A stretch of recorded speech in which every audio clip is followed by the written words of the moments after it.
LGPD, a Lei Geral de Proteção de Dados, é uma lei que dispõe sobre o tratamento de dados pessoais. E a gente tem um conceito muito amplo de dado pessoal, que é qualquer dado que faz referência a uma pessoa física. Então, desde o nome, CPF, RG, data de nascimento, número de cartão de crédito, número de IP, tudo isso é dado pessoal. Então, se eu coletei esse dado pela internet, numa rede social, num aplicativo, ou se eu coletei fisicamente num papel, num contrato, essa LGPD vai se aplicar para regulamentar esses dados pessoais.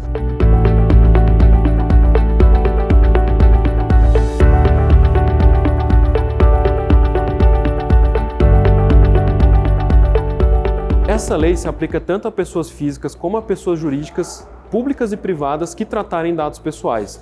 Então a gente tem uma ampla aplicação dessa lei que basicamente qualquer pessoa física e também empresas que tratarem dados pessoais vão ter que se adequar ao que dispõe essa legislação. Em decorrência disso, empresas vão ter que fazer todo um trabalho interno para que elas consigam garantir, até a eficácia da lei, que elas vão cumprir todas as determinações legais. Isso começa, por exemplo, com o mapeamento do ciclo de vida dos dados pessoais, em que a gente vai ter que fazer um inventário sobre os dados que a gente coleta, para que a gente usa, com quem a gente compartilha, como é que a gente armazena, depois de quanto tempo esses dados vão ser excluídos, sob pena de ficar sujeito a uma sanção que pode chegar até 2% do faturamento do meu lucro no ano anterior, com um teto de R$50 milhões para cada ato de violação.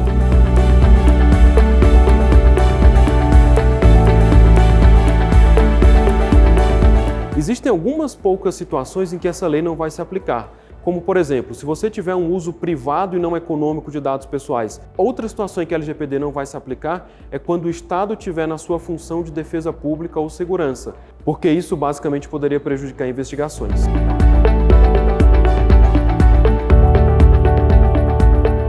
Vai ser criada uma nova autoridade no nosso país especificamente para atentar para essas questões da LGPD.